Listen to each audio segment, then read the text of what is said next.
குப்பைகளை மறுசுழற்சி செய்வதற்காக தனித்தனியாக சேகரிக்கும் நடவடிக்கை குறித்து துணை முதலமைச்சர் உதயநிதி ஸ்டாலின் அதிகாரிகளுடன் ஆலோசனை நடத்தி வருகிறார். இதுகுறித்த கூடுதல் விவரங்களை நம்முடைய செய்தியாளர் வேல்முருகனிடம் கேட்கலாம்.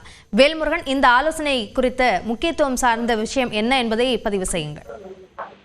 அபிநயா, குறிப்பாக உலக சுற்றுச்சூழல் தினத்தை முன்னிட்டு தமிழ்நாடு துணை முதலமைச்சர் உதயநிதி ஸ்டாலின் குறிப்பாக பெருநகர் சென்னை மாநகராட்சி ரிப்பன் கட்டிட அலுவலகத்தில் தூய்மை இயக்கத்தின் சார்பில் பல்வேறு வகையான அந்த குப்பைகளை மறுசுழற்சி செய்வதற்கான அந்த ஒரு அமைப்பாக இன்று ஒரு ஆலோசனை கூட்டமானது நடைபெற இருக்கிறது. குறிப்பாக தமிழ்நாடு முழுவதும் பல்வேறு மாவட்டங்கள்ல இப்பணிகள் மேற்கொள்ளப்பட்டு வருவதை அடுத்து அங்கு பொருத்தப்பட்டுள்ள கண்காணிப்பு கேமராக்கள் மூலியமாக குறிப்பாக சென்னை பெருநகர மாநகராட்சி இந்த பகுதியிலிருந்து கட்டுப்பாட்டு அறையிலிருந்து தற்போது உதயநிதி நேரடியாக பார்வையிட்டு வருகிறார். அது மட்டும் இல்லாமல் இங்க இருக்கக்கூடிய அதிகாரிகளுடன் இது தொடர்பாக ஆலோசனையில் ஈடுபட்டு வரக்கூடிய காட்சிகளை பார்க்கிறோம்.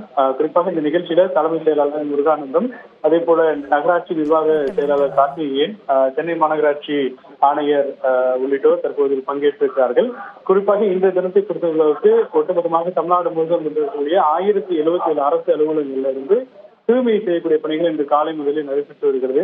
இதில் தயாரிக்கக்கூடிய இந்த பேப்பர், அதே போல இரும்பு தனித்தனியாக பிரிக்கப்பட்டு ஒட்டுமொத்தமாக ஏலம் விடுவதற்கான அந்த ஏற்பாடுகள் செய்யப்பட்டு வரக்கூடிய நிலையில இதனை தமிழ்நாடு துணை முதலமைச்சர் ஆய்வு செய்கிறார். குறிப்பாக கடந்த 3 நாட்களாக உடல்நிலை பாதிக்கப்பட்ட நிலையில் அவர் ஓய்வில் இருந்த நிலையில் தற்போது வழக்கமான அரசு பணிகளை அவர் தொடர்ந்து இருக்கிறார் என்று தெரிவிக்கப்பட்டிருக்கிறது.